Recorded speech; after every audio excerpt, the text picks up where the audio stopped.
사명대사가 입적한 2년 뒤, 문도들은 당대 최고의 문장가 허균에게 사명대사의 비문을 부탁했다. 사명과는 호영호재하는 사이로 불도에 대한 이해가 깊었다.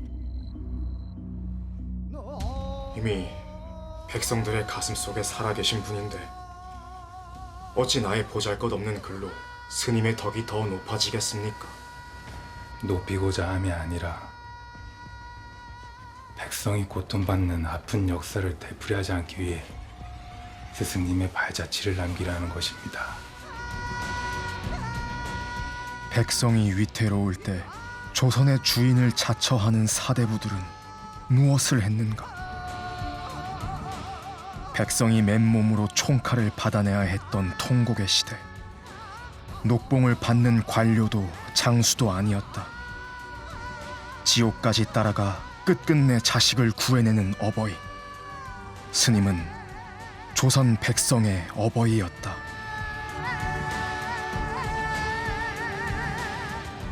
(16세기) 중반, 조선의 정치는 깊은 어둠 속으로 질주하고 있었다.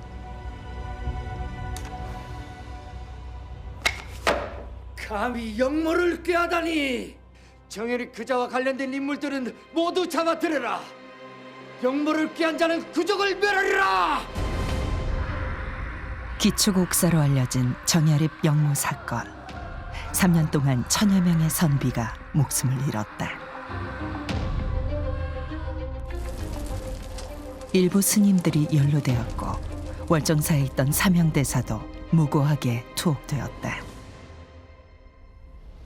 바람이 없는데 파도가 일어날 수 없듯 세상의 모든 일은 홀로 생겨나지 않는다.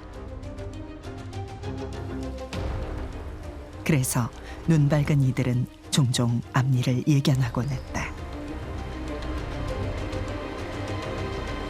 활인검, 살인검을 아는가?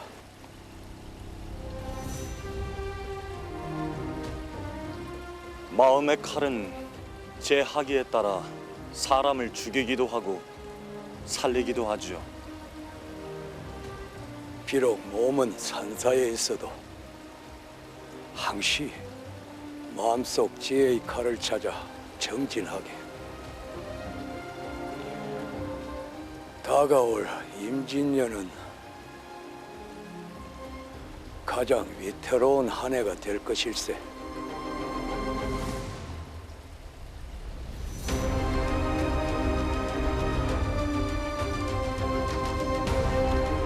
사명은 강릉 지역 유생들의 탄원으로 풀려날 수 있었다.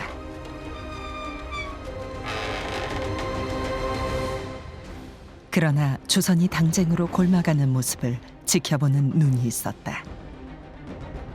그 무렵 한양에 들어와 있던 일본 사절단의 승려 겐소였다. 조선 내부의 갈등과 변란은 때를 기다리고 있던 히데요시에게 낱낱이 보고됐다. 주인이 토끼가 깃대로죠.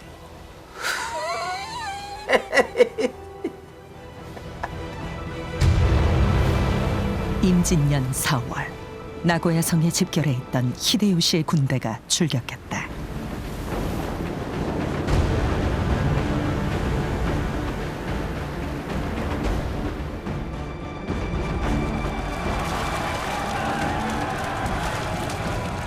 고니시 유키나가 부대를 선봉대로 제2대 가토 기요마사 등 총 17만여 명의 일본군이 차례로 바다를 건너왔다.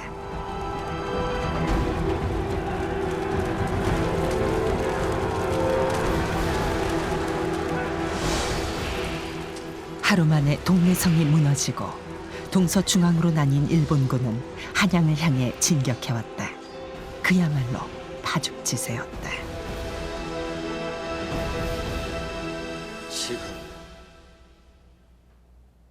지금 뭐라 하였소? 부산진, 동래성, 김해성에 이어 상주, 문경까지 모조리 왜군에게 함락되었다 하옵니다.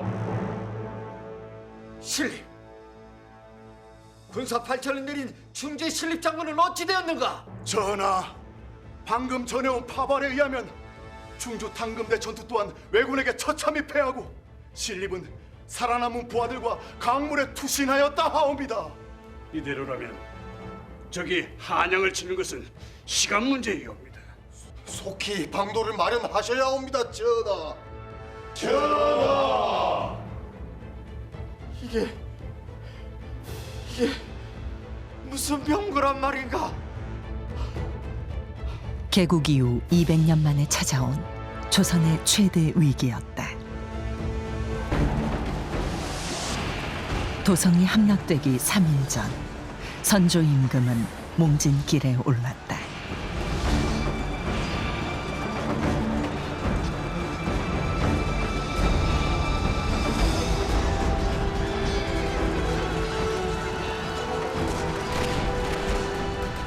관군은 이름뿐 전의를 상실한 관군은 왜군의 깃발만 보고도 흩어졌다.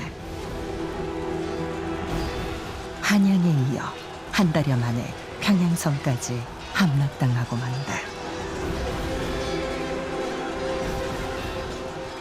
설마 했던 조선에겐 날벼락 같은 전쟁이었지만 침략자 일본에게 분노쿠노의 키 임진왜란은 이곳 나고야 성에서 오랫동안 준비하고 계획한 전쟁이었다.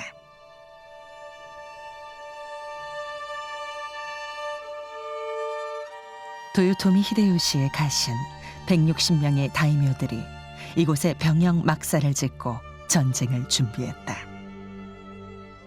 秀吉がここにお城を築いた目的は、文禄慶長の役いわゆる、イムジンウェラン、朝鮮侵略ですね、その拠点として、築いたお城です。でここにお城を作った理由は一番大きいのは地理的な理由ですね。ですのでこの方角で、島伝いに、朝鮮半島の南側まで渡ることができるようになっています。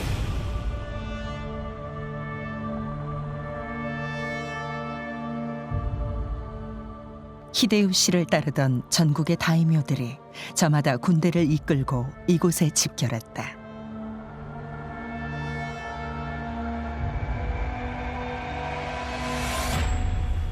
현재 확인된 다이묘들의 병영터만 130여 곳.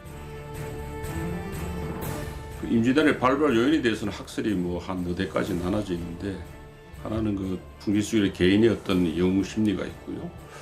그 다음에 보다 유력한 것으로는 이제 그 전국시대 통일전쟁하는 과정에 있어가지고 그 참여했던 그 영주들, 일본식 용어로 이제 전국 대명, 생국구 다이묘라고 하는데, 그 세력들이 굉장히 그 무장한 강력한 세력이니까 그게 이제 통일 이후에 큰 부담이 되니까 그 생국구 다이묘들의 어떤 경제력이나 군사력을 소모시키기 위해서 대외전쟁을 치렀다는 그런 설입니다.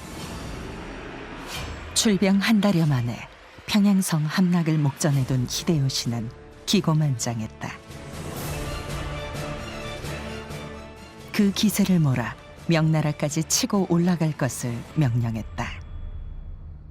この朱印状は文禄の役が始まってから約1ヶ月ちょっと1ヶ月半ぐらいの6月3日付の秀吉から加藤清正や鍋島直重に宛てて出された朱印状です。で内容は、中国の民国に、攻め入りなさいという、命令の檄文というものです。ここに書いているのは山が卵を潰すがごとく簡単なことだというような表現で、一気に攻め入るように指示を出しているものです。 스님! 스님! 임진년 6월 무슨 일이냐? 지금 유점사 앞마당까지 왜군들이 쳐들어왔다고 합니다. 뭐라? 사명은 금강산에서 처음으로 왜군과 맞닥뜨린다. 문화재 약탈에 앞장섰던 제4군의 예속부대였다.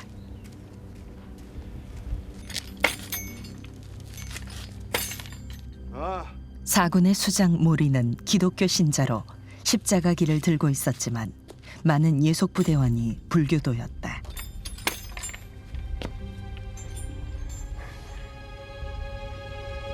젊은 그대는 왜 스스로의 앞날을 막는가?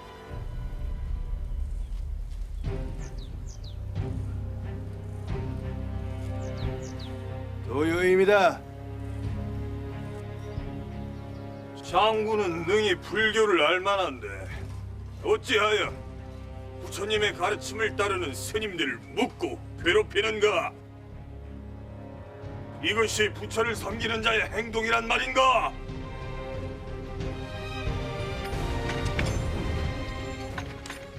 사명대사에게 감화받은 외장은 출입문에 경고문을 써붙이고 철수했다.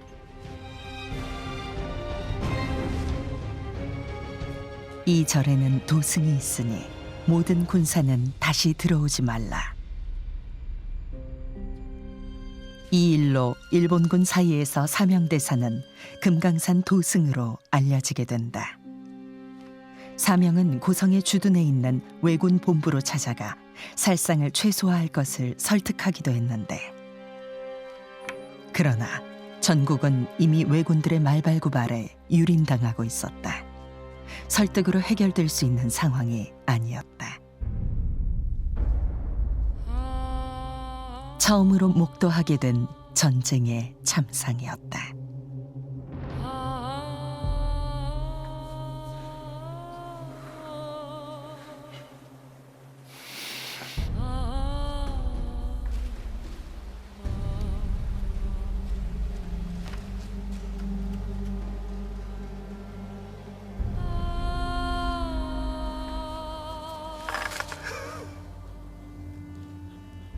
철없던 시절 난 속인과 다를 바 없는 스님의 통곡을 이해할 수 없었다. 바다보다 깊은 슬픔이 보살행의 동력이라는 걸 알지 못했다.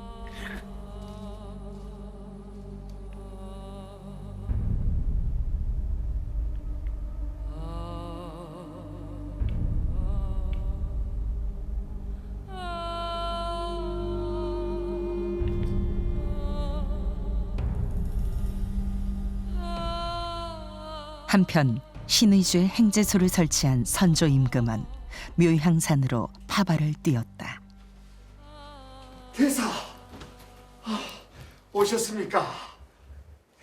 앉으시지요.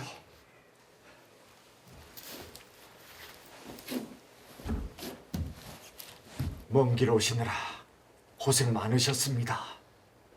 전하, 옥체 무탈하시옵니까?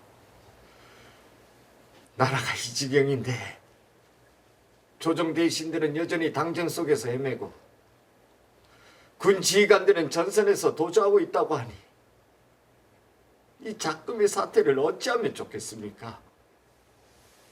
속히 성군을 일으키고 의병들과 힘을 합쳐 외적을 막아내겠사옵니다. 고맙습니다. 고맙습니다, 대사. 승려인 그대에게 나라의 운명을 말하고 있으니 참으로 면목 없어. 오늘부로 대사 휴정에게 조선 팔도 도청섭의 직책을 내리겠소. 선교 도청섭, 선교 양종을 총괄하는 승려 최고의 직책으로 문정왕후 이후 폐지되었던 승려의 직책이 다시 부활된 것이다.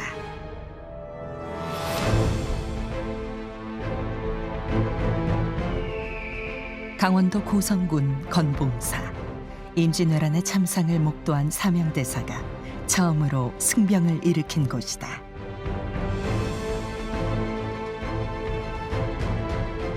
신의주까지 올라간 선조 임금은 백성을 챙길 여유가 없었고, 왕의 수호대에 지나지 않던 관군은 나라를 지킬 능력이 없었다.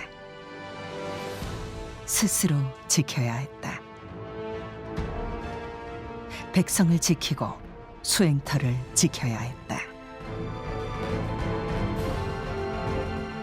사명대사 밑으로 승병을 자원하는 승려들이 몰려들었다.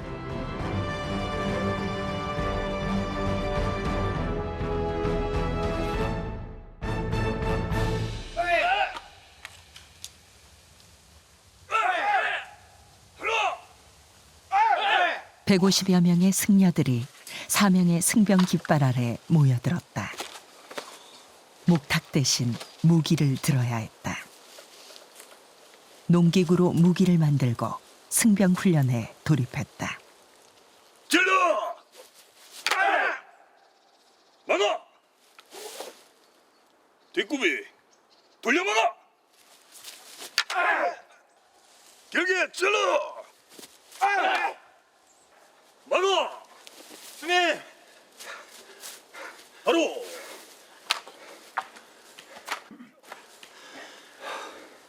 의왕산 서산대사께서 보내신 서찰입니다. 승병 궐기를 독려하는 서산대사의 경문이었다. 삼경에 함몰되고 주상께서 파천했으니 국가의 운명이 풍전등화와 같다. 저 바다의 악기들이 우리 조국을 무참히 짓밟고 무고한 백성들을 학살하는 광란을 벌이나니 이 어찌 사람의 할 짓인가?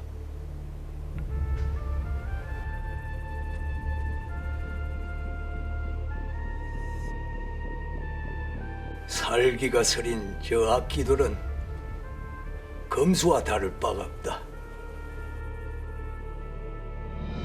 우리가 구하지 않으면 누가 구하겠냐는 노승의 절절한 외침이었다.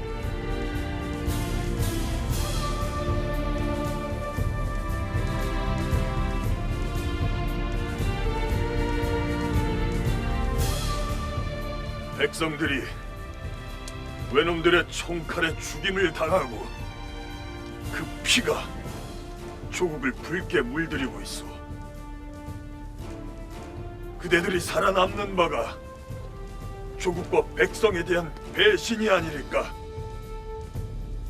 이제 우리 승병만이 조국을 구하고 백성을 구할 수 있어.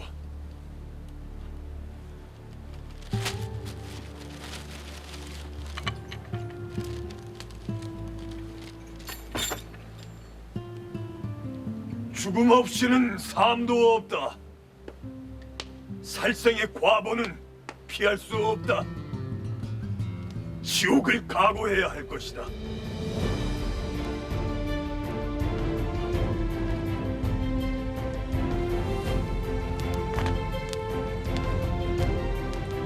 조선 팔도의 승병들이여! 무참히 죽임을 당하는 백성을 지키기 위해 일어나겠는가?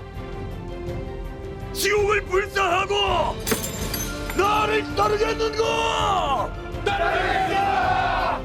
나라 백성을 구하겠다!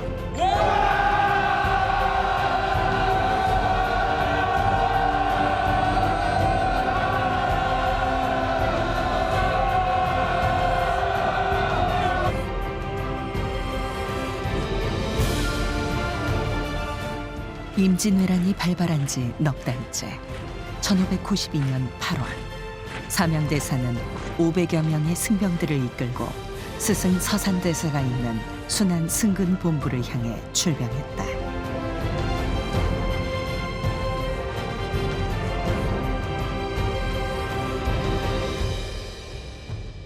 조선에서 승병이 일어나리라곤 상상조차 하지 못했던 도요토미 히데요시. 그 무렵 히데요시가 지인에게 보낸 편지다. 이미 조선은 자신의 수중에 있다며 돌아오는 봄에는 직접 조선으로 건너간다는 내용이다. 조선의 자존을 지킨 사명대사. 그는 1544년 밀양에서 태어났다. 밀양시 무안면 괴나리 마을. 사명대사가 태어난 밀양 생가마을은 사명구택으로 보존 관리되고 있다. 조부대에 밀양으로 이주한 유학자 집안이었다. 어려서부터 총명하고 심성이 남달랐던 사명은 조부로부터 한학을 배웠다. 10여 세가 되어서는 황학산 황여현에게 유교 경전을 배우기도 했으나 유교 경전이 어찌 궁극의 법이 될 수 있겠냐며 12세 어린 나이에 직지사 신묵화상을 찾아가기도 한다. 신묵화상 문화에서 전등록을 보게 되니 궁극의 도리가 불도에 있음을 알게 된다. 15세의 어머니를 여의고 이듬해에 아버지마저 세상을 떠나니 17세 삭발 수계하고 정식으로 출가 사문이 된다. 사명각 외벽에는 사명대사의 출가 인연을 그린 벽화가 그려져 있다.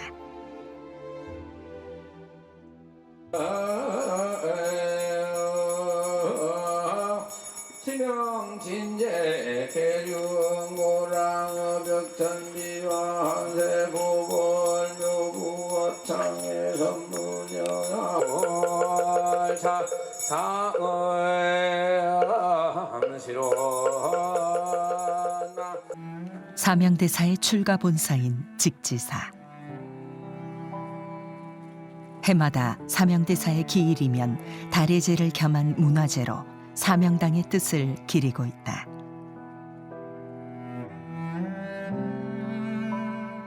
그러나 사명대사가 출가했던 그 시절 조선 땅에서 승려로 살아간다는 것은 결코 녹록한 일이 아니었다.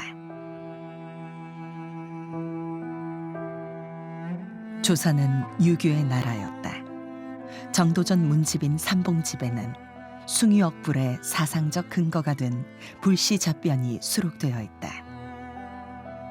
불교의 핵심 사상이 부정되고 출가는 부도덕한 폐륜으로 지탄받았다. 무학대사를 끝으로 왕사 국사제도가 폐지되고 승려들은 8천민이 되어 각종 부역에 시달려야 했다. 부처님을 모신 신성한 법당에서 멋대로 하는 게요. 내려가시오. 아니, 감히 중놈 주제에 사대부 앞에서 눈을 부라려? 간이 배 밖으로 나왔구만. 몰지각한 유림의 횡포는 극에 달했고 승려들은 인간 이하의 모욕과 순환을 당하는 회불의 시대였다. 명종시대 추락했던 불교에 잠깐 볕이 든 때가 있었다. 어린 명종을 대신해 문정왕후가 수렴청정을 하던 15년간 봉은사는 불교 중흥의 중심지였다. 보우대사가 전면에 나서고 폐지되었던 승과고시가 50여 년 만에 다시 부활했다. 첫 회 서산대사가 급제하고 사명은 4회 때 인물이다.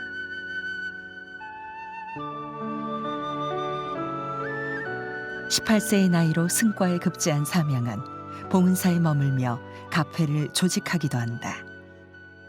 갑회는 다른 말로 갑계라고 하는데요. 보통 이제 동년배 스님들끼리, 여기서 동년배라는 것은 한 6살 이제 안팎의 그런 분들이 모여서 이제 계를 조직하고 해서 하는 것인데, 갑계보다 더 큰 얘기가 사찰계라는 말이 있습니다.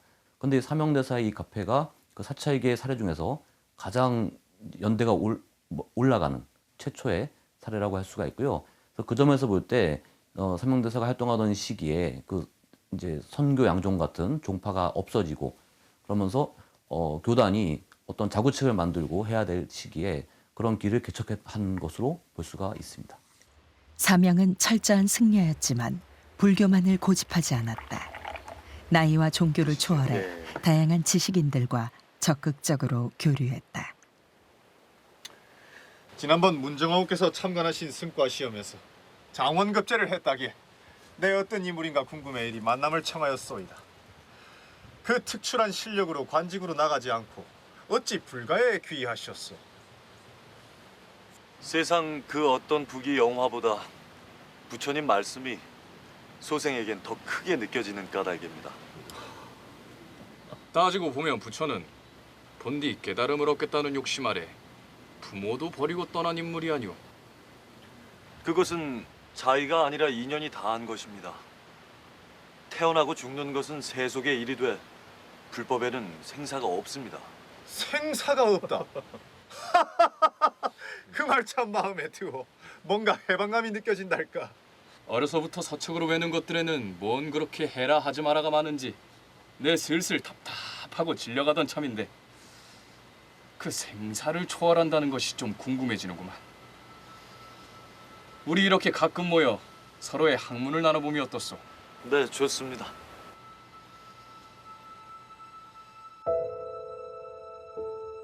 시문에 능했던 사명대사 문집에는 각계각층의 다양한 지식인들과 주고받은 시문이 수록되어 있다.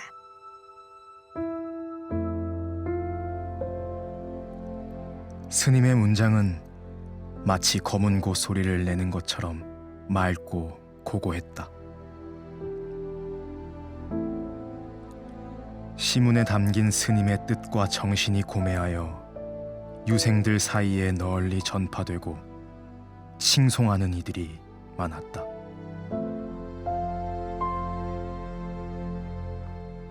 문정왕후의 죽음과 함께 짧았던 불교의 봄날도 끝이 났다. 문정왕후와 함께 불교 중흥을 이끌었던 보우대사는 제주도로 유배되어 제주 목사 변협에 의해 목숨을 잃는다. 다시 불교 탄압의 무거운 먹구름이 몰려오던 그때 직지사 주지로 있던 사명은 모두가 꺼려하는 일, 보우대사 문집에 서문을 썼다. 역적으로 몰려 죽임을 당한 분입니다. 그러니 문집에 발문을 쓰시고도 무사하시겠습니까? 조선 불교의 중흥을 위해 누구보다 애쓰시다 홀로 가신 분입니다. 화가 미칠까 두려워 도리를 외면할 수는 없습니다.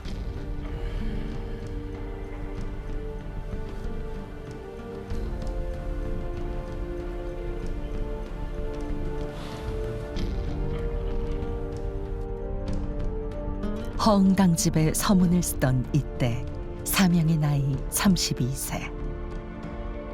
권력과 세속의 명예를 탐할 만도 한데 말미에 남긴 사명의 이름이 의미심장하다. 사명은 법명과 함께 자효를 남겼다. 이환, 헛개비에 잡히지 않는 이미 중덕 품계를 가진 중진이었다. 당시는 이제 살인의 시대가 열리게 됐고 그런 분위기에서 이렇게 돌아가신 분의 글을 쓴다는 것은 상당히 어려운 일이었습니다. 더구나 바로 이 시기에 문정왕후 사후에 굉장히 많은 비판 여론이 있을 때 그 글을 썼다는 것은 상당한 용기, 과단성이 또 지조가 있었다고 생각이 됩니다. 이 시절 사명은 봉은사 주지로 천거된다. 승려로선 최고의 자리였다. 그러나 봉은사 주지로 청거되었다 들었는데 어찌 이 먼 곳까지 홀로 왔느냐? 화려한 한양의 나그네 생활에 먼지만 가득 뒤집었었습니다. 총명과 지혜로 나를 높이지 말고 배운 문자로서 다른 일을 업신여기지 마라. 지금껏 배운 모든 문자를 내려놓고 스승님의 가르침을 따르겠습니다. 사명은 다시 초심으로 돌아갔다. 봉은사의 주지라고 하면은 당시에 아주 중견 이 불교계 원로가 되는데 그 자리를 버리고 서산대사 문화로 간다고 하는 것은 영예를 버리고 다시 이 배우는 이 고된 학습하는 학생으로 되돌아간다고 하는 것은 그게 바로 사명당의 초지일관된 의지의 표현입니다. 세속의 잣대로는 질 수 없는 사람. 우뚝한 근기로 사명은 이렇게 서산대사의 법을 이은 적통 제자가 된다.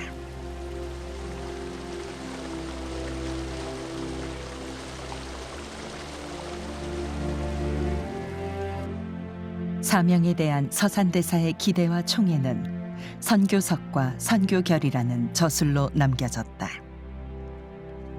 유정 등 3명의 제자들과 나눈 선교문답이 선교석이다.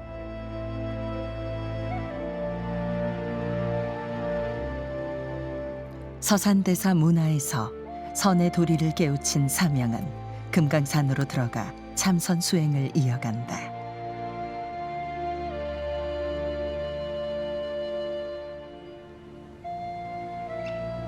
팔공산, 지리산 등 명산 대천을 찾아 정진하던 사명은 43세가 되던 해봄 옥천산 상동암에서 안목이 밝아지는 오도의 순간을 맞이한다.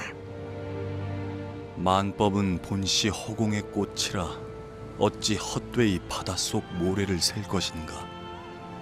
단지 철벽 은산을 뚫어 나갈 뿐. 어찌할까 묻지 말라.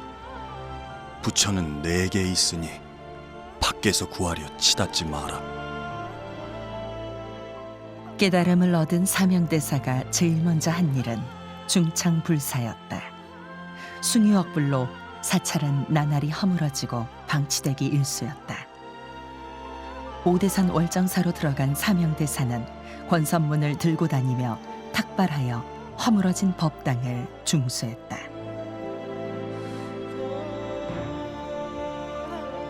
월정사에 머물며 중창불사를 하던 이 시절 정열입 사건으로 무고하게 고초를 겪기도 했다. 8월 초 건봉사를 출발할 때 500명이던 사명대사의 승병대는 갈수록 합류하는 이들이 많아졌다.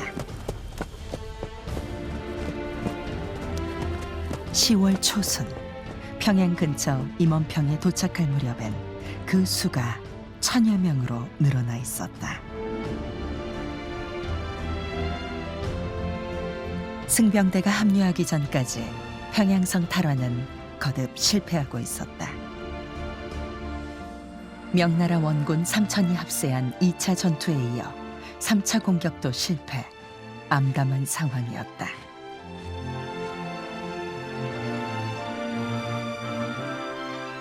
육지전에서 최초의 승전보를 전해온 건 계룡산 갑사 승려 영규대사였다.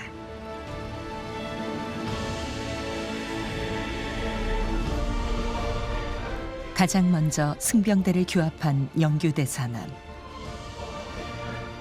공주 출신으로 갑사에서 출가한 뒤 묘향산 서산대사의 문화에서 선의 이치를 터득했다. 임진왜란이 일어나자 분을 사귀지 못하고 3일 동안 통곡하다가 승병대를 조직했다. 평소 무예 닦기를 좋아해 기백이 남달랐던 영규대사는 관군과 합세해 청주성 탈환에 나선다. 관군은 패하여 달아났으나 영규의 승병대는 끝까지 분전하여 청주성을 탈환한다. 조헌의 부대와 함께 금산성 전투에 나섰다가 전몰한다.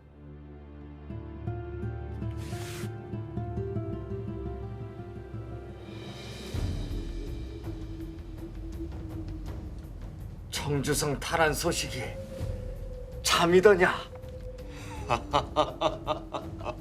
예, 그러하옵니다. 영규라는 중이 이끄는 승군이 앞장섰다 하옵니다. 중들이 앞다퉈 모여들어 승군이 500을 이루었다 하옵니다. 오, 가상한 지고. 의병 조원과 합세해 청주성을 되찾았으니 영규의 승군이 없었다면 불가한 일이었다 하옵니다.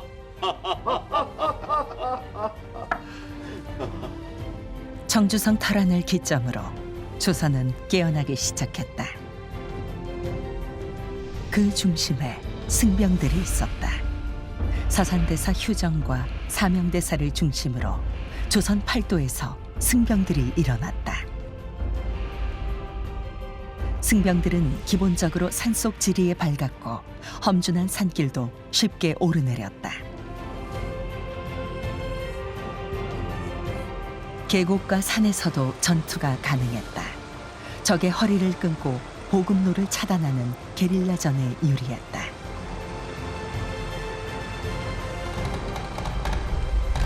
뇌묵당 처형대사, 천여 명의 승병을 이끌고 이치 전투에서 행주 대첩까지 중요 전투를 승리로 이끈 인물이다.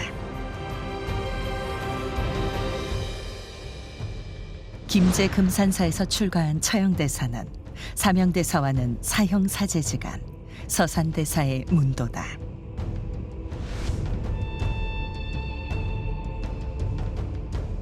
이치 전투지로 알려진 배곡에는 충청도에서 전라도로 넘어가는 전략적 요충지.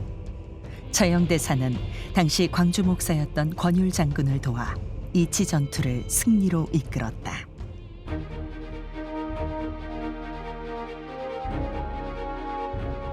승병은 내륙뿐 아니라 수군에도 있었다. 이순신 장군의 휘하에만 800명의 의승수군이 있었다. 전라 좌수영 산하에 승청을 두고 승대장이 운영한 독립조직이었다. 전라 좌수영 이순신 장군의 산하에 의승수군이 있었습니다. 아마 강화도 같은 데도 별다른 수군 활동이 있었을 것으로, 전등사 같은 데 있었을 것으로 일부가 비춰지는데, 어쨌든 거기는 승군이 주둔했던 절을 주진사라고 그럽니다. 그 주진사가 여수의 영취산 흥국사가 주진사입니다. 의승수군의 본부였던 여수 흥국사. 임진왜란 당시 700여 명의 의승수군이 훈련받던 곳으로 바다를 잘 아는 고흥 해남 등지에서 모인 승병들이었다. 정유재란 때 일본군은 그 보복으로 흥국사를 전소시켰다. 여기서 훈련을 받아가지고 이 여수 지역에 있는 섬이나 이런 바닷가로 처음 배치가 되었죠. 그래서 애적이 나오면은 물리치고 하는 초소로 이렇게 배치가 되었어요. 육지로서는 이제 서산 사명대사가 했고, 여기 바다로서는 자운 옥형선사 두 스님이 주가 되어가지고 여기 그 의승 수군들을 거느리고 이렇게 했죠. 군사적 요충지였던 흥국사의 일주문을 대신했던 북쪽 성문이었다. 모든 승병들이 그렇듯 의승수군 역시 자발적으로 조직되었고 군량미도 자체 해결했다. 해전에서 노를 젓거나 전투에 투입됐다. 임진왜란 최대의 격전지였던 진주성 내의 진주박물관. 임진왜란 관련 영상을 비롯해 관련 유물이 전시되어 있다. 임진왜란은 조총과 활의 싸움이기도 했다. 조명연합군이 합세한 평양성 4차 전투를 기점으로 일본이 패주하기 시작했다. 훗날 선조 임금은 임진왜란의 모든 공을 명나라로 돌렸다. 이번 왜란을 평정한 것은 오직 명나라 군대의 힘이며 우리나라 장수들은 명군의 뒤를 따랐을 뿐 제 힘으로 적을 무찌른 일이 없다. 명군이 있었기에 외적을 토벌하고 강토를 회복할 수 있었다. 그러나 조명연합군 총 5만 3천 명, 조선군이 1만 명이었고 그 가운데 5천이 사명대사가 이끄는 승군이었다.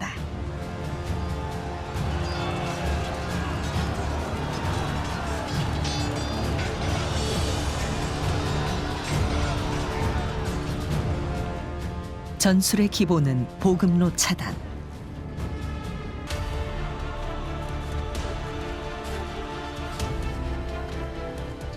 가장 적은 희생으로 가장 큰 효과를 거둘 수 있는 전략과 전술. 게릴라전은 대부분 승병들의 몫이었다.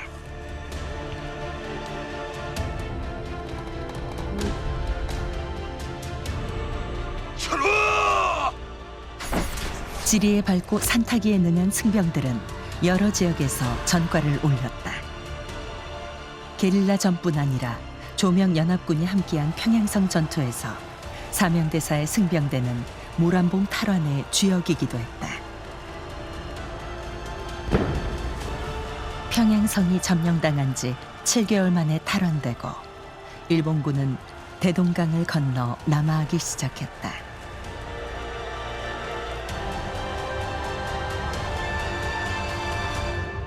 히데요시는 중국 명나라를 치는 데 필요한 길을 내달라며 정명가도란 말로 명분을 내세웠지만 결과적으로 임진왜란은 조선 침략 전쟁으로 참전국 모두 희생이 너무 큰 살상의 장이었다. 조선의 해군이 수군이 일본을 이기리라고는 전혀 상상하지 못했어요. 또 하나는 의병이란 존재는 일본에서는 상상하기 힘든 존재예요. 근데 이 해전에서 이 남해안에서 보급로가 차단돼 버려요. 그러니까 일본의 보급로가 이게 서해안을 통해서 보급이 안 되죠. 그다음에 의병이란 것이 전혀 예상하지 못했던 의병이 일어나 가지고 톡톡 보급로를 이렇게 게릴라 전투를 통해 가지고 보급로를 차단시키는 거예요. 이게 뭐 굉장히 큰 타격입니다. 임진왜란 3대 대첩 가운데 하나인 행주산성 대첩제. 행주산성은 돌을 쌓은 석성이 아니라 흙을 돋아 만든 토성이다.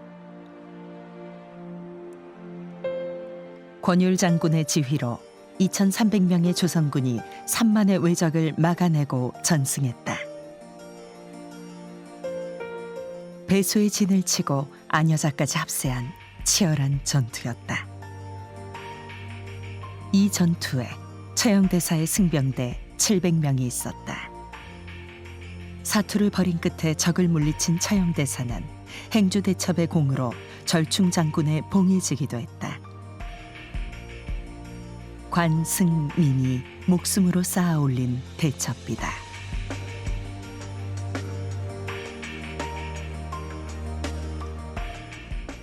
북한산과 수락산 사이의 넓은 분지가 노원평이다.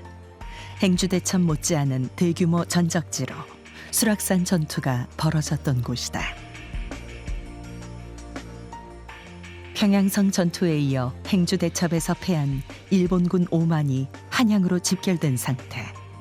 일본군은 당장 부족한 식량과 보급품부터 해결해야 했다. 사명대사는 관군과 합세해 일본군의 대규모 수송부대를 전멸시킨다. 보급로가 차단된 일본군은 서둘러 한양을 떠날 수밖에 없었다.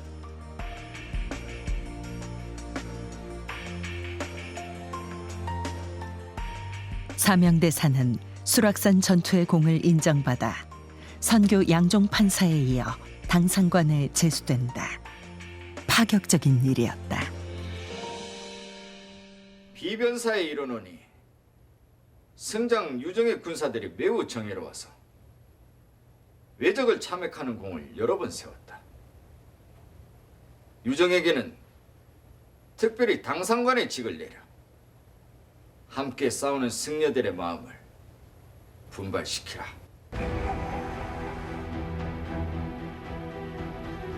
후한 녹봉을 받은 장수들은 두려워 전장에서 흩어졌는데 오히려 승려가 공을 세웠으니 이 어찌 무사들만의 수치겠는가.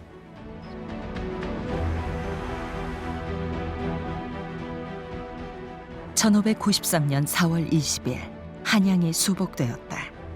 유성룡은 징비록에 그날의 한양을 이렇게 묘사하고 있다. 성 안에 남아있는 백성을 보니 100명의 한 명도 살아있지 아니하며 살아있는 자도 다 굶주리어 낯빛이 귀신 같다. 전하, 나라의 어려움이 많아 중 휴정에게 병권을 맡겼으나 휴정의 방자함이 극에 달했사옵니다. 그렇사옵니다. 불시종자인 중이 감히 말을 타고 국문 밖에 이르러선 걸어가는 조신들을 만나도 허리를 굽히지 않고 엄한 슬에 벼슬아치나 재상의 채통을 보입니다. 조금도 중다운 태도가 없으니 엄히 다스려 징계하소서. 피난 갔던 선조가 돌아왔다. 이때 선조를 호위한 건 관군이 아니라 서산대사가 이끄는 승군이었다. 불교 세력이 커질 것을 우려한 신료들은 80고령의 서산대사를 폄하했다. 한편 평양성 전투 이후 명일 간의 강화 협상이 급물살을 타고 있었다. 日本から我が国民に要求するものはまず受け入れられなかろう。侍どもは疲れ、これ以上戦は無意味であろう。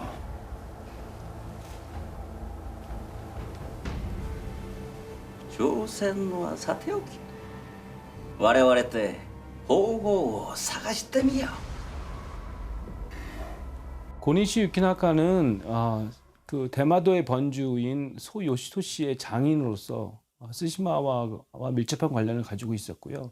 그다음에 전통적인 오사카의 상인 출신으로서 어떤 갈등보다는 협상과 거래를 통한 문제 해결을 굉장히 선호하는 그런 개인적인 특성을 가지고 있었습니다. 그런 면에서 고니시는 일단 결론을 일본에 유리하게 한다면 충분히 설득 가능성이 있지 않겠나 하는 판단을 했던 것이죠. 히데요시의 또 다른 가신 가토 기요마사. 고니시 유키나가와는 대척점에 있는 호전적인 인물이다. 훗날 서생포 회담에서 사명대사와 만나게 된다. 1593년 남해안까지 밀려난 일본군은 곳곳에 성을 쌓고 장기전을 준비했다. 이곳 서생포 외성은 가토 기요마사가 축성한 것으로 외성 가운데 가장 견고하고 웅장한 성이다.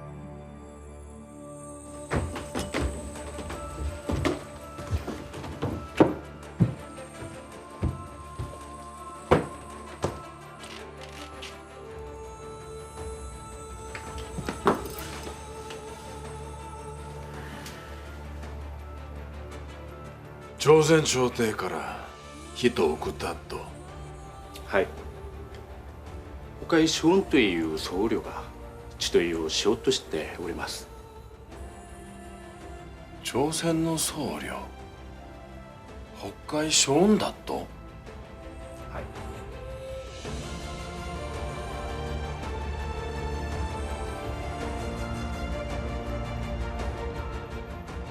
전쟁은 한치 앞을 예측할 수 없는 불안한 휴전 상태. 1594년 4월 북해 송운으로 이름을 바꾼 사명대사가 적의 소굴인 서생포 의성으로 들어가고 있었다. 실제 전쟁보다 협상 기간이 더 길었던 임진왜란의 외교 전쟁. 그 중심에 승복 입은 외교관 사명이 서 있었다. 1594년 4월 12일 전쟁은 휴전 상태였고 조선이 제외된 채 명일 간의 강화 회담이 극비리에 진행되고 있었다. 조선인으로는 처음으로 사명대사가 울산 서생포 외성으로 들어갔다. 가토 기요마사가 주둔해 있는 일본군의 요새였다.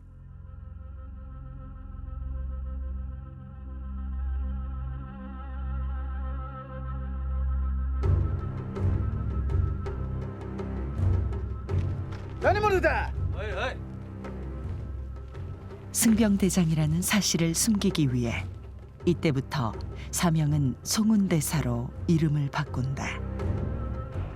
첫째, 명나라 황녀를 일본 천황의 후궁으로 삼는다. 둘째, 명나라와의 무역을 부활한다. 셋째, 조선 8도 중 4도를 일본에게 이양한다.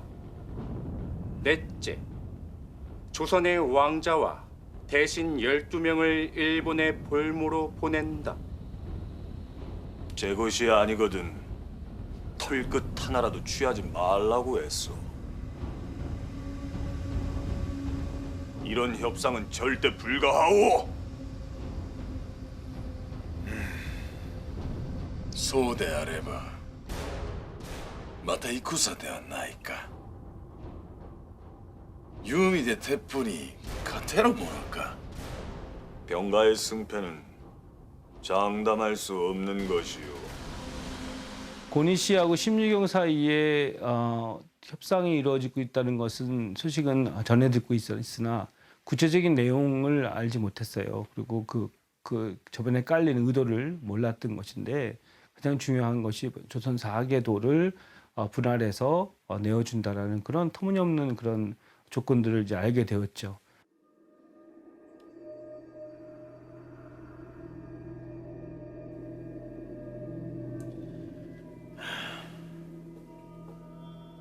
どうだ。わしが集めた朝鮮の宝よ。美しいだろう。 조선의 보물은 따로 있소이다. わしの知らない朝鮮の宝は何だ。 바로 당신의 머리요. 何だと。このブッチは異能か。たまれ。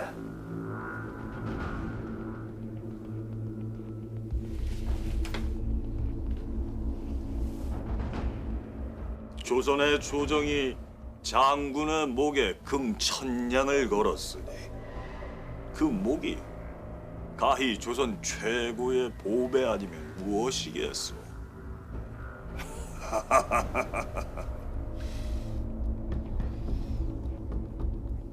わしの命が金千両だなんて武将としての生きがいはあったな。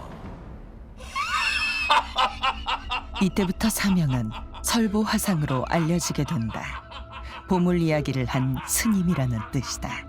놀랍도록 담대한 사명의 면모다.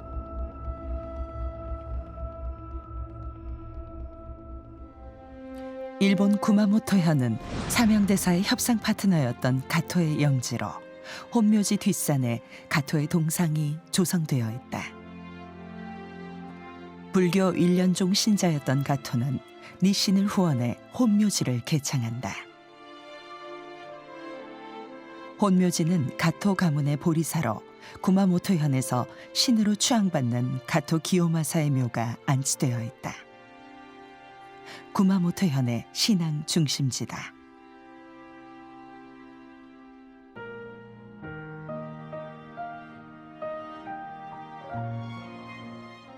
혼묘지에는 임진왜란 당시 니신이 사명대사에게 받았던 유목이 400년 넘게 전해오고 있다.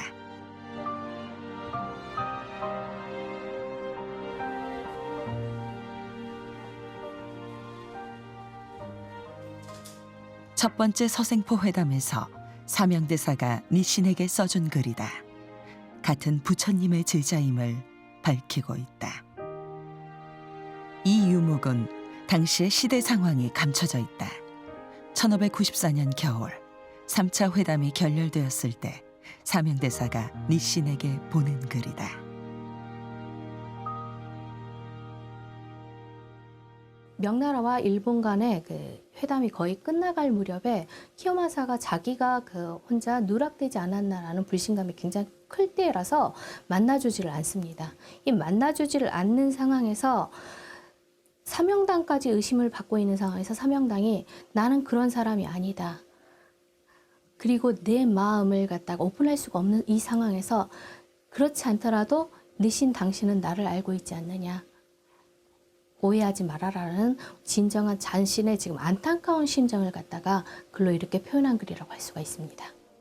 사명대사가 조일 서생포 회담을 기록한 분충 선안록이다.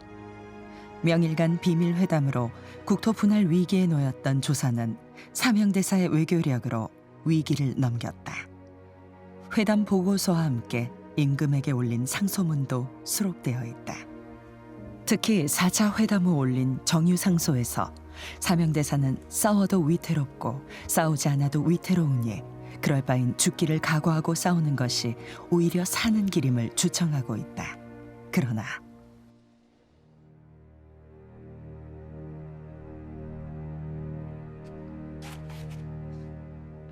유정의 상소에 대해 경들은 어찌 생각하는가?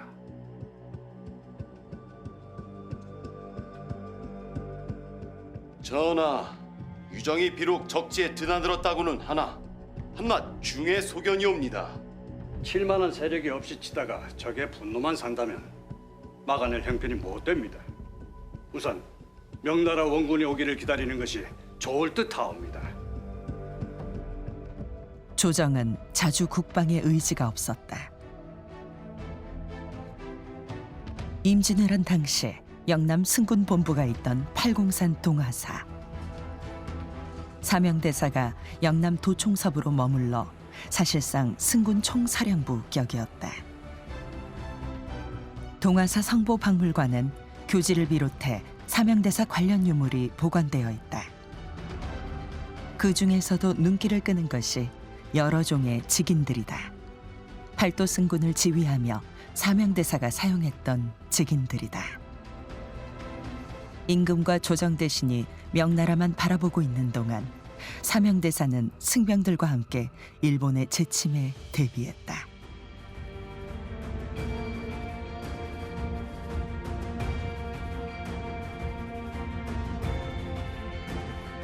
관군을 대신한 승군이었지만 승병들은 필요한 군량미와 무기를 자체 조달해야 했다.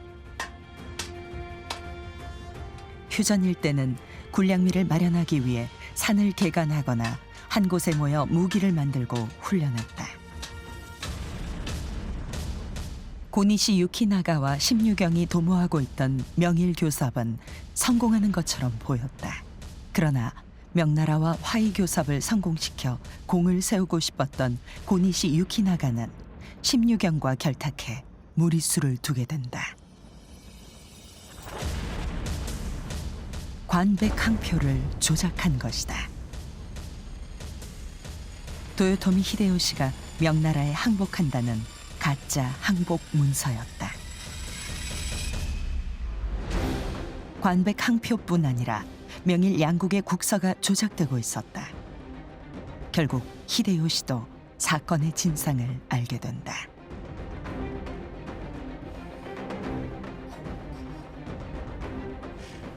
무엇이가 고쿠스로다도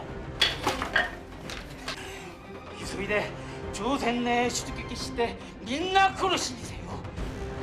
すべて腹を切れ。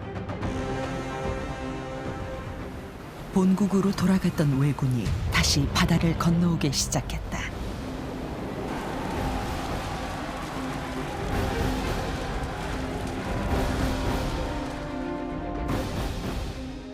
도요토미 히데요시의 재침 명령서로 전라도를 철저히 공략하라는 내용이 담겨 있다. 보복 전쟁의 서막이 열린 것이다. 일본에서 처음에 크게 이제 전략적으로 오파낸 것이 그런 그 해전, 그다음에 의병 이걸 예상하지 못해 가지고 자기들이 당초에 예상했던 것이 크게 엇나게 되고 그런 과정에서 이제 이 호남 곡창지역을 확보하지 못했다는 것이 전략적으로 가장 큰 실패다. 뭐 이렇게 생각을 하게 됐죠. 그래서 이 2차로 다시 정류재란을 일으킬 때는 이게 이제 호남을 무조건 차지해야 된다라고 이제 판단을 하게 되고. 왜군은 좌우군으로 나누어 북상했다.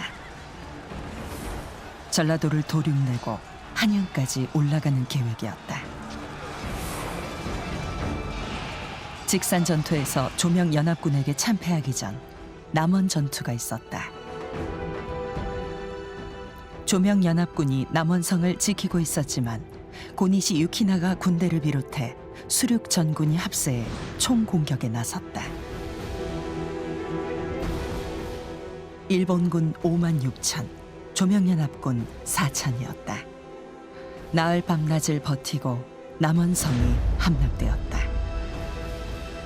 남원성에 살아남은 자가 없었다.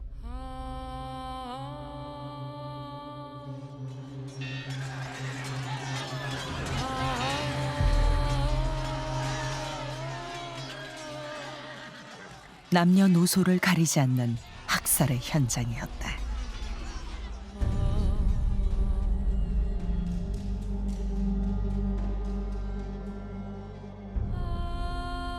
지옥을 방불케 하는 정유재란의 처참한 광경을 눈물로 기록한 이가 있었다. 종군승으로 따라왔던 일본 정토종 승려 게이넨이다. 게이넨이 본 참혹한 광경 속엔 끌려가는 조선인들의 모습도 있었다. 짐승을 잡아가듯 조선인의 목을 새끼줄로 엮어 끌고 갔다. 이렇게 끌려간 조선 피로인의 숫자가 최소 10만 명이다.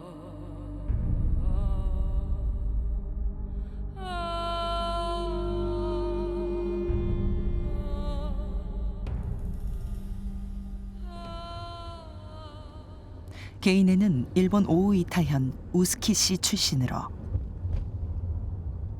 안요우지를 개창한 초대 주지였다.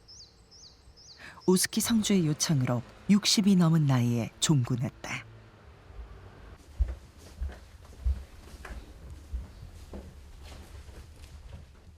게이넨은 정유재란의 참상을 기록한 조선일 일기가 세상에 알려지는 것을 원치 않았다. 1945년 이후에야 공개되어 문화재로 지정되었다.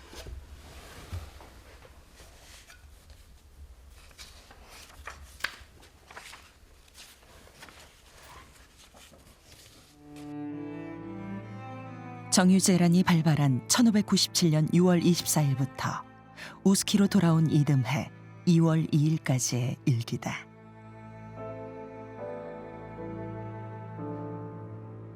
(7월 7일) 부산에 도착한 게이넨은 북상하는 군대를 따라 8월 중순 남원에 있게 된다. 同18日ですね、奥へ陣替えのために城の外を見れば、死人が潔のごとく多くの人が死んでいたと、目も当てられぬような気配であった。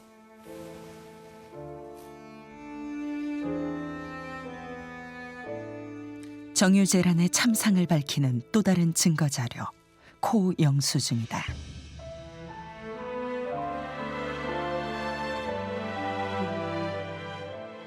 조선 의승병으로 곤욕을 치룬 히데요시는 조선인은 닥치는 대로 죽이고 코를 베게 했다. 누구나 의병이 될 수 있기 때문이다. 베어낸 코는 소금에 절여 본국으로 보내졌다.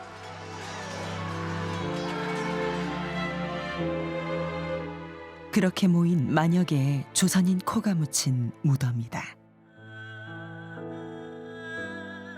본래 이름은 비총이었으나 너무 잔인해서 귀무덤 이총으로 이름을 바꾸었다고 한다.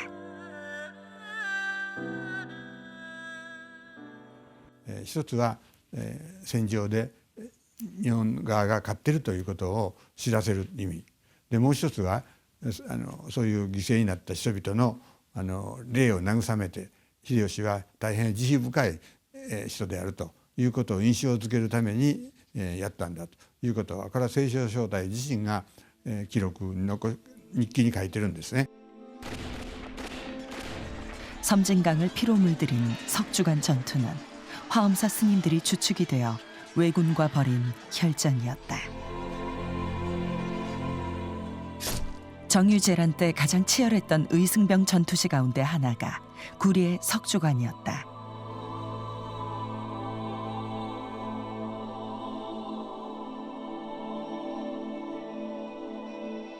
구리에는 남원과 전주로 통하는 전략적 요충지로 화엄사는 석주간 전투에 군량미를 대고 승병 300여 명이 합세해 혈전을 벌인 곳이다.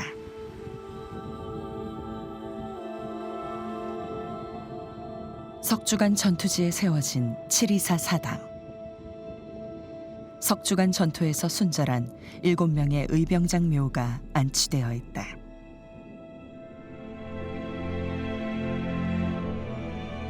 7위사를 기리는 추념비 한쪽 면에 승병을 추모하는 식구가 처연하다. 나라 위한 부름에 승려인들 어찌 가리겠는가. 피가 흘러 강이 되니 푸른 물이 붉게 물들었다.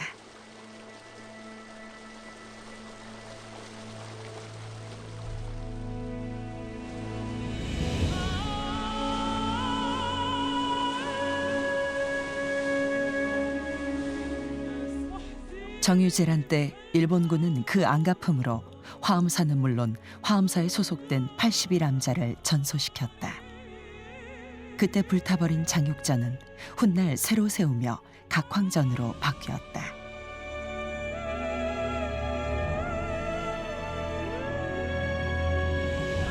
(1597년) 가을, 사명대사도 승병대를 이끌고 남하했다. 명량해전 참패 소식에 심각성을 깨달은 일본 육군 주력 부대들이 후퇴하기 시작했고, 울산 외성까지 내려온 가토 기요마사는 조명연합군에 의해 포위됐다. 사명대사는 명나라 마귀 장군의 부대와 조력했다.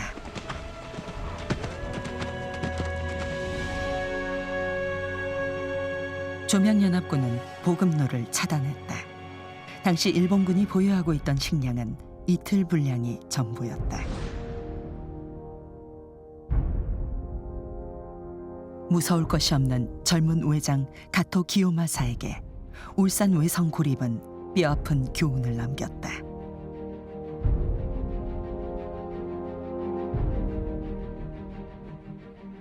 조선의 길을 빌려 명나라를 치겠다던 도요토미 히데요시. 임진왜란이 명나라가 목적이었다면 정유재라는 조선이 목적이었다. 정유재란이 끝나기 전에 도요토미 히데요시가 사망했다. 임진왜란 7년 전쟁이 끝난 것이다. 그러나 조선의 전쟁은 아직 끝나지 않았다.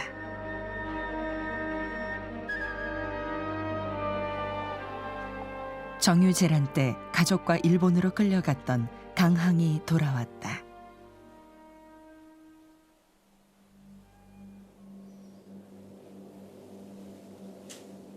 그대가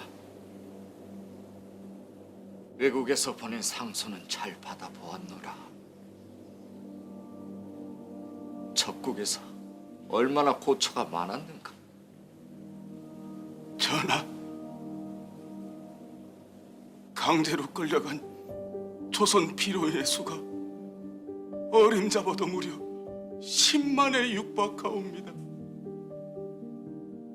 전쟁용 화살바지로 쓰기 위해 군사훈련 중인 조선인이 3, 4만에 이르고 나머지는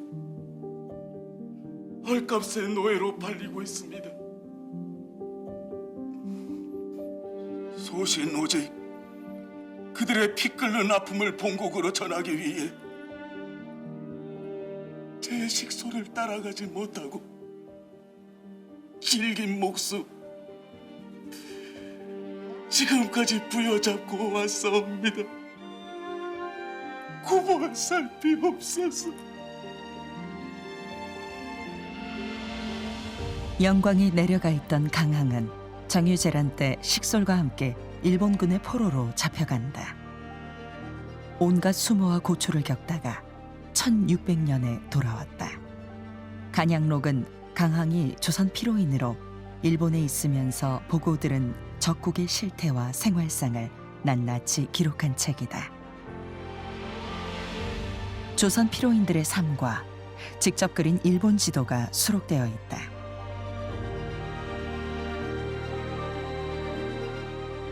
피랍된 조선 양민 가운데 상당수가 이곳 나가사키항에서 포르투갈 노예선에 팔려나갔다. 조선인 노예 4만 명이 조총과 맞바뀌어 팔려나갔다. 이탈리아 피렌체 상인 이제 가루레티가 쓴 기록에 보면 120 스쿠드, 스페인 돈으로 120 스쿠드 가지고 5명을 샀다 그러거든요. 5명을 우리나라 노예를. 그런데 그 양반이 아프리카 여행할 때 흑인 노예 값을 적어 놓은 게 있어요. 그러니까 한 명당 5, 60 스쿠트, 또 아니면 굉장히 좋은 사람은 100 스쿠트인데, 이 나가사키에서 조선인들은 120만 주면 5명을 살 수 있는 거예요. 그러니까 어떻게 보면 이 조총보다 굉장히 값이 싼 거예요. 화의 요청을 거부하면 왜군은 다시 침범해 올 것이라 하옵니다. 아닙니다. 일본은 조선을 재침할 의사가 없다 하옵니다. 도대체 어느 쪽의 말을 믿어야 한단 말이오? 전하, 직접 가서 알아보게 하면 어떻겠습니까? 보낸다 한데 누가 적의 소굴에 들어가 무사할 수 있단 말이오? 승려 주정이라면 능히 해낼 수 있을 것이옵니다. 전쟁은 끝났지만 조선과의 국교 단절로 가장 곤란을 겪는 것은 스시마였다. 정부를 취할 수 있을 것이옵니다. 그렇습니다. 전란 중 오래전부터 조선과의 무역으로 먹고 살았던 스시마는 수차례에 걸쳐 조선과의 통상 재개를 압박해오고 있었다. 조선 전기 같은 경우는 대마도가 조선과 일본의 정치적으로 종속되어 있는 양속 관계라 그러는데, 그래서 이게 두 나라가 뭐 잘 지내야 중간에서 여러 가지 이제 혜택을 보고 경제적 그런 이익을 챙길 수 있는데, 두 나라가 못 지내면 대마도가 제일 최고의 피해자가 되죠. 묘당의 계책이 필요하다. 나라 늙게 할 자가 유정 한 사람뿐이라니. 아, 마음이 아프다.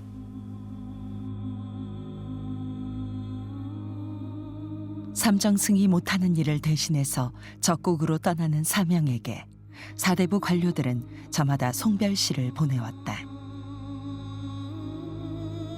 성세에 이름난 장수도 많았지만 기이한 공은 노스님이 으뜸이었네. 지봉 이수광의 송별시는 지금도 회자되고 있다. 1604년 사명대사는 탐적사란 이름으로 손문흑과 함께 스시마로 향했다. 비공식 사절단이었다. 조선에 삼정승이 있고 우국 충정에 사대부들이 있다고 하지만 결국 적국으로 가는 배에 오른 이는 조선이 폄하하고 배척한 승려 사명대사였다.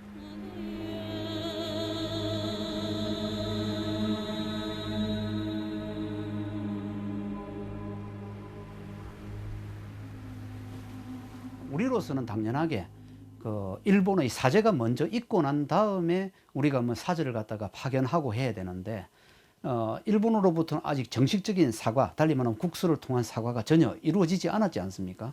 그런데 대마도 입장에서는 자신들이 살기 위해서라도 조선과 일본이 다시 강화를 맺어가지고 어쨌든 통교가 돼야 되는 부분이 돼 있는 것이고, 우리들 입장에서도 그 언제 일본이 다시 재침할지 모르기 때문에 그걸 그냥 무조건 배척하고 대마도의 입장을 무시하고 있을 수도 없는 부분이 되거든요. 스시마는 섬의 대부분이 산으로 이루어져 있다. 사명대사가 머물렀던 세이잔지는 외교관승 겐소의 사찰로 스시마의 외교 문제를 전담하고 있었다.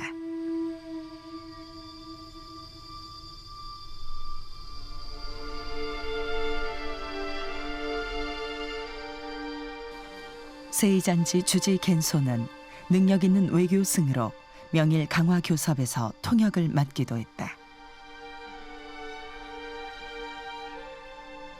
불교계와 이 무사정권의 어떤 유착 이런 것도 도모하고, 또 이 사찰에 있는 승려들이 당시에는 이제 엘리트 계급이었죠. 글을 읽고 쓰고 또 뭐 시도 짓고 이렇게 해서 그 엘리트였기 때문에 이 엘리트들이 그 외교의 문서를 만드는데 이제 아주 그 능력을 발휘하게 됩니다. 그래서 이제 막부에서도 그걸 요구하고,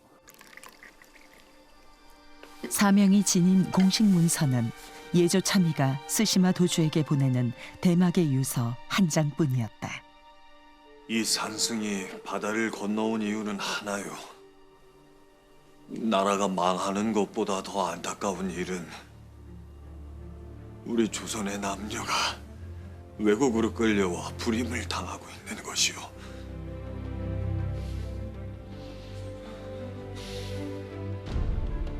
사명의 가슴과 눈은 피로인 쇠환에 맞춰져 있었다.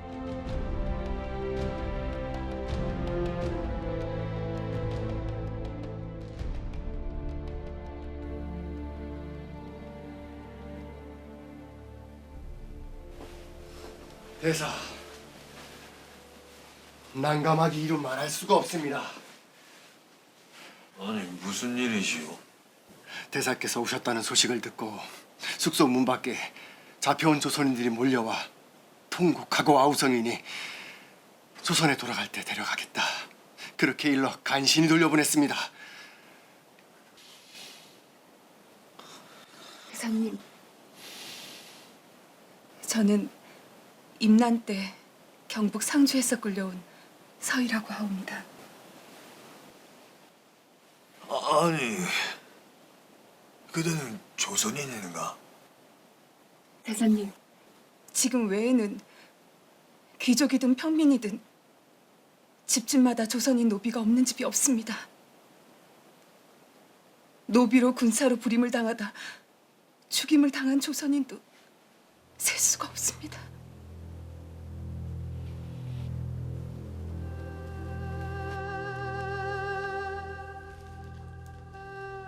대사님, 제가 이번에 못 돌아가면 제발 이 편지를 제 부모님께 전해주십시오. 저는 끌려온 것이지 결코 스스로 오지 않았다고.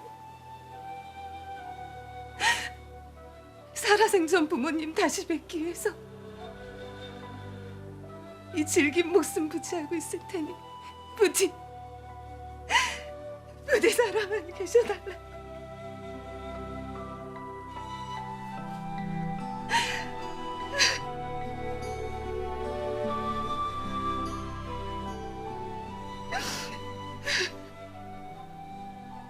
남녀노소를 가리지 않습니다.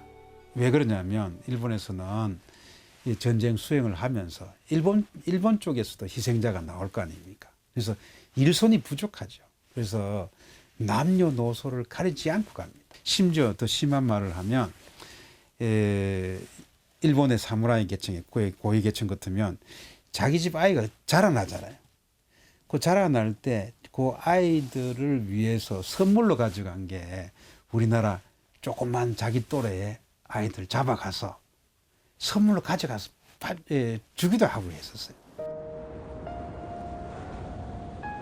사명의 공식 책무는 일본의 재침 의사를 확인하는 것이었지만 그의 관심은 피로인 쇠환이었다. 스시마는 이러한 사실을 보고하기 위해 본토로 사신을 보냈다.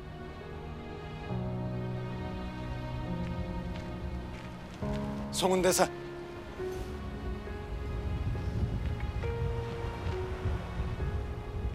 채비를 서두르셔야겠습니다. 교토로 보낸 사신이 돌아왔습니다. 쇼군께서 대사를 만나시겠답니다. 속히 모셔오라 하셨습니다. 마침내 기다리던 소식이 왔다. 도쿠가와 이에야스와 사명의 교토 후시미성 회담이 성사된 것이다. 당연히 사명대사의 명성도 알고 있었고 사명대사가 갖고 있던 그런 어떤 일본까지 퍼졌던 여러 가지 훌륭한 모습들을 알고 있었기 때문에 충분히 협상 파트너라고 생각했던 것이라고 생각합니다. 예정에 없던 일본 본토행은 사명의 결단이었다. 조정에 알리지 않고 이렇게 독단적으로 움직여도 되는 것인지 모르겠습니다.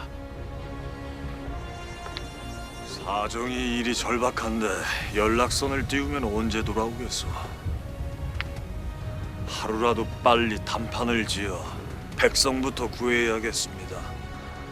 외국의 우두머리를 단독으로 만나는 일인데 조정에 이르고 계책을 논의해야지요. 절충 장군도 듣지 않았소. 전쟁 중 끌려온 조선인이 어림잡아 10만이요.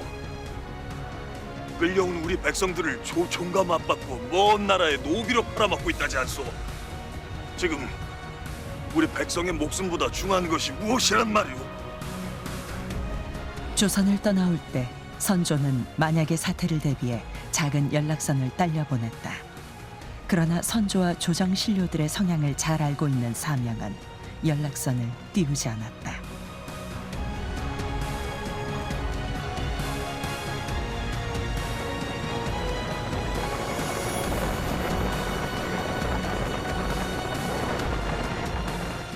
스시마 도주 소 요시토시와 겐소 등의 안내로 세톤의 해를 거슬러 오르는 장도였다. 사명대사가 열어놓은 이 길이 훗날 조선 통신사의 길이 되었다.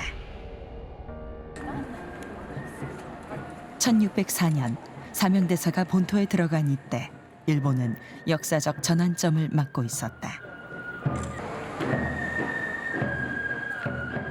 세키가하라 전투로 전국시대가 마감되고 도쿠가와 이에야스가 이끄는 에도 마쿠가 열린 것이다.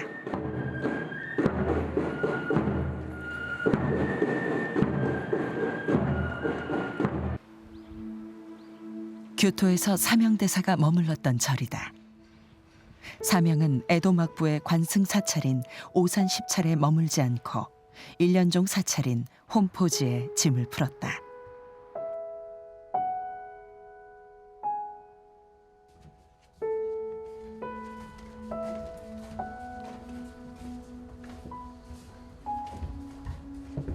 上段の間は殿様が宿泊すると。で下の間はまあ一般普通の人が誰でも、泊まることはで、当時は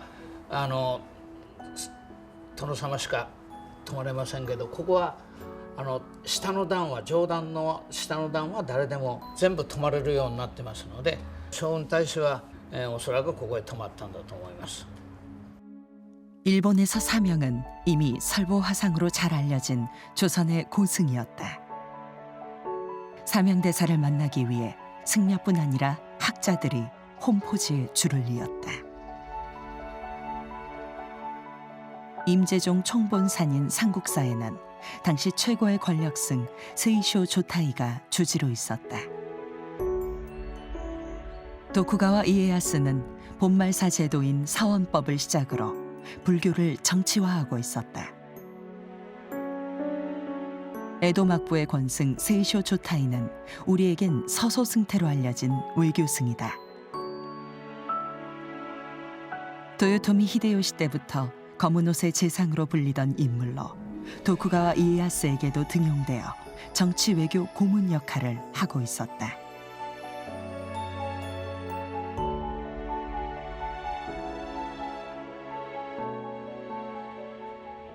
全国で日本中の禅宗の寺院の総取締役をやっておられた、ね、それで清少和尚の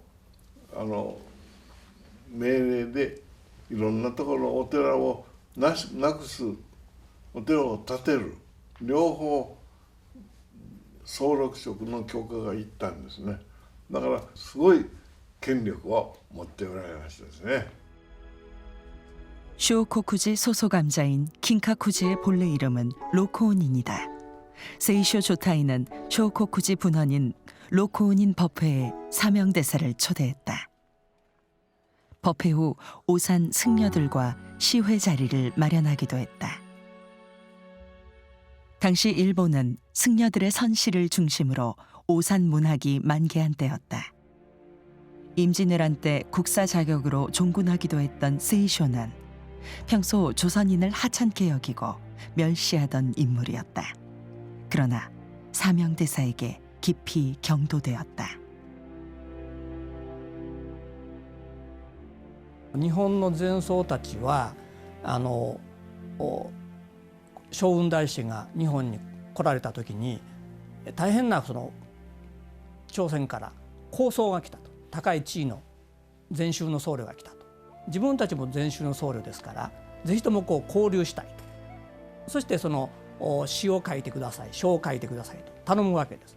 それがすごく立派だったと。 혼미함에 돌려 깨달음에 무아를 알고 도가 말을 잇는 데 이르니 공은 헤아리지 않는다. 널리 창생을 건지려는 무궁한 뜻은 다만 남선종의 손돌리는 가운데 있으리. 苦と節が吸ったうまくおうと絶妙で楽しみを禁じえない筆跡もなお美しく私の家宝にしたいと言うと騒音は快く応答した 로코온인 시회에서 사명대사에게 받은 선시다. 무고하게 끌려온 조선 피롱인들의 사활이 당신 손에 달려있다는 사실을 환기해주는 내용이지만 세이쇼 조타이는 사명이 써준 이 글을 보물로 간직했다. 心が開けたと。漢文の世界ですね。漢詩の世界で開けた。それが大きな影響を与えたんじゃないかなというふうに思っております。それから将軍大師の最も大きな功績というのは日本に滞在して、京都の坊さんたちとの交流を深めながらそこで日本の国情もおそらくよく分かってきたんじゃないかなというふうに思いますね。 혼포지와 이웃한 또 한 곳의 사찰. 임재종 사찰 코우쇼우지에도 사명대사의 흔적이 담긴 귀중한 유물이 보관되어 있다.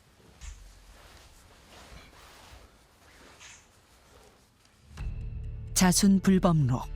교종승려 앤리가 조선의 고승 사명대사와 나눈 불교 문답록이다. 젊은 승려 앤리는 사명대사를 만나기 위해 꼼꼼하게 질문 내용을 기록해두고 겐소에게 청을 넣었다. 그 시절 조선에서 온 고승 사명대사는 아무나 만날 수 있는 인물이 아니었다. 四順仏法録でもう一回再度ですね将軍大師がお答えになられたことをまた自分はちゃんと理解しているぞということをまた書にしたためて、つまり四順仏法録っていう文章にしてもう一回見せられて、将軍大師からこいつはちゃんと分かっているやつだということを、認められたということの意味合いで要は起王というですね号を授けられたわけですね将軍大師から海山様に。 사명대사가 코우쇼우지 계산조 앤리에게 내린 법호다. 무염이란 법명과 함께 허응당 보우대사와 같은 허응을 호로 주었다.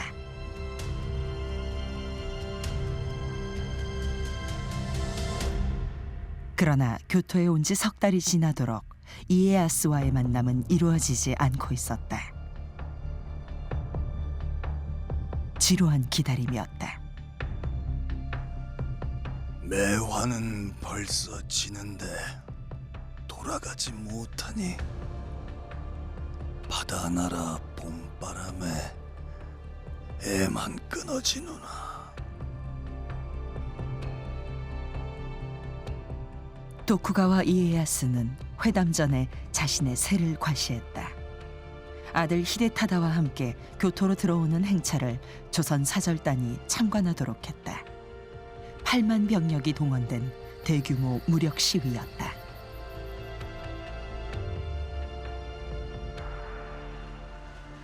와시は朝鮮との戦に出征しなかった。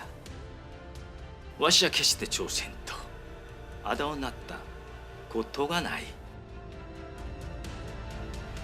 我々としに敵するわけではないだろう。 조선이 원수로 여기는 건 그대가 아니라 풍신수길이요. 죄 없는 조선 백성들이 끌려와 불임을 당하고 있어. 나는 끌려온 조선인들을 모두 데려가야겠어. わしの条件でヒロニンの総監か。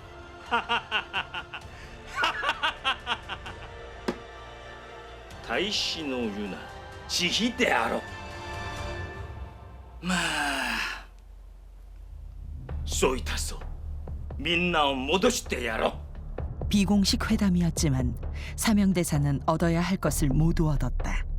일본의 사제 국서와 피로인 쇠환. 정의 대장군이라고 하는 막중한 이제 일본의 장군 지위를 얻은 덕정가강을 대해서도 나는 중생을 구하러 왔노라. 일본이 잘못한 일본과 조선의 백성들도 구제해야 되겠다.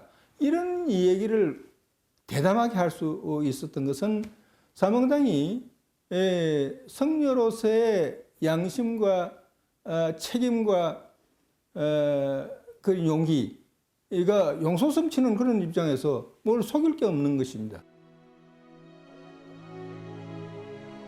탐적사로 떠난 지 8개월 만에 스시마에서 조선으로 출발할 수 있었다. 조선 피로인 1391명과 함께였다.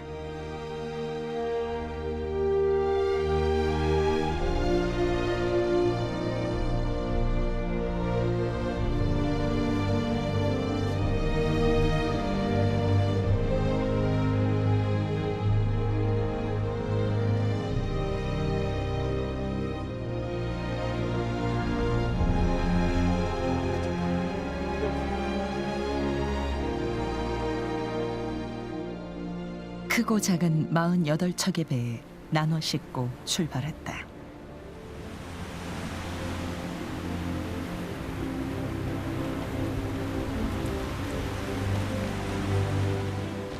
(2년) 후 1차 조선통신사와 함께 돌아온 피로인까지 합하면 사명대사의 노력으로 쇠환한 피로인의 수는 총 3,000여 명. 그러나 사명 자신은 빈손으로 돌아왔다고 자책했다. 전원 쇠환이 목적인 사명에게 3,000명은 빈손이나 마찬가지였다.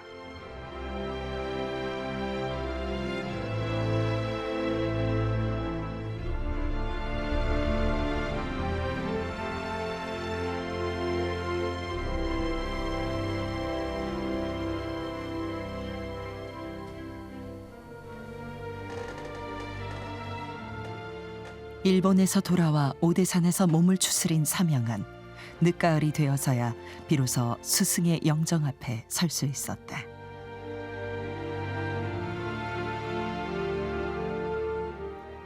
탐적사로 떠나며 스승 서산대사의 임종도 다비도 곁을 지키지 못했다.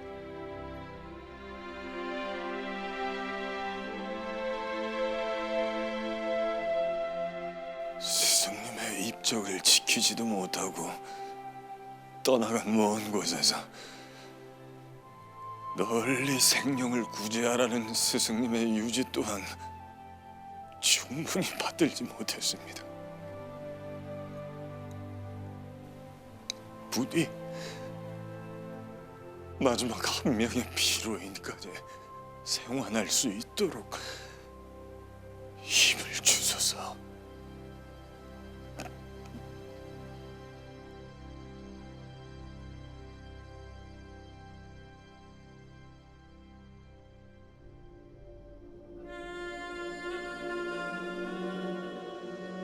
전쟁의 한복판에서 적국의 심장부까지 승병대장으로, 조선의 운명이 걸린 외교관으로 숨가쁘게 달려온 치열한 삶이었다. 늘 돌아가고 싶고 그리워했던 고향. 선조의 죽음과 함께 사명도 모든 직무를 내려놓고 해인사로 들어왔다.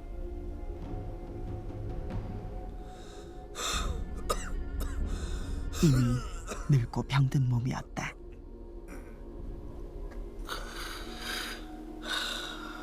스님, 밤낮으로 수십 장의 서신을 쓰시니 이러다 정말 큰일 나십니다. 사명은 죽음의 문턱에서도 편지 쓰기를 멈추지 않았다. 교토의 권승들에게 이에야스와의 조선 피로인 전원 쇠환 약속을 지켜달라는 부탁이었다.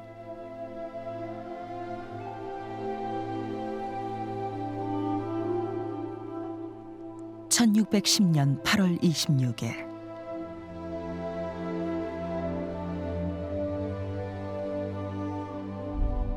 주장자 대신 기꺼이 창칼을 들었던 승병대장.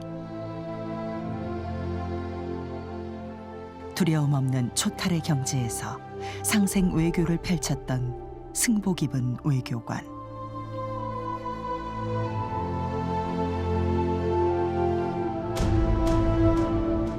사명당이 67세를 일기로 원적에 들었다.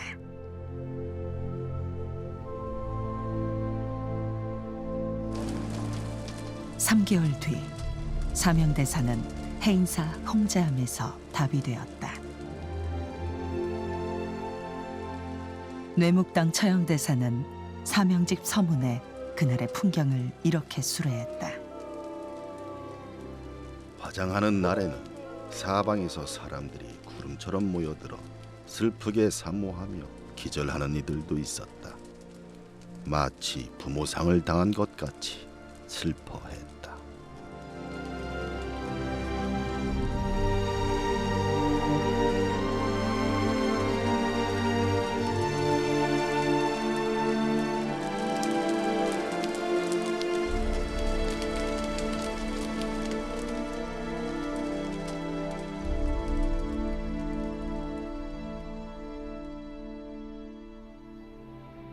세상의 고통을 당신의 아픔으로 삼았던 어른, 세상의 슬픔을 외면하지 말라던 스님의 음성이 들리는 것만 같습니다.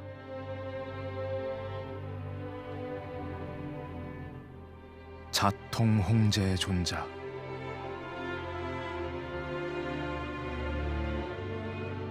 스님께 백성들이 드리는 시호입니다. 정부나 국가의 그 지도자들한테는 가장 중요한 것이 역시 국민이다. 국민을 어떻게 지킬 것이냐 하는 것에만 컨센서스가 이루어진다면 사실 국가가 그렇게 쉽게 무너지진 않는다고 생각합니다. 그것이 임진왜란이 저에게 주는 하나의 중요한 교훈이고요. 사명대사 석장비에는 허균이 쓴 사명대사의 행장이 빼곡하게 기록되어 있다. 사명의 행적이 조선인의 민족의식을 고취시킨다 하여 내동강 내고 땅속에 파묻히는 순환을 당하기도 했다. 비석을 동강내고 파묻는다 해도 사명대사가 보였던 중생구제의 보살심은 결코 지워지지 않을 것이다. 전쟁 때문에 모두가 떠날 때 전쟁 때문에 떠났던 속세로 돌아왔다.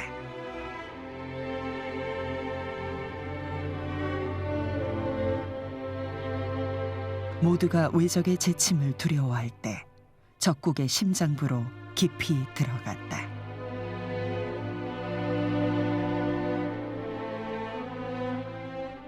사명대사에게 돌아갈 곳은 오직 하나. 고통받는 중생들의 곁이었다. 적국의 장수마저 감동하고 존경했던 사명대사의 담대함은 선의 경지에서 나온 깨달음이요 지혜였다. 중생 구제의 동력이고 뜨거운 자비심이었다.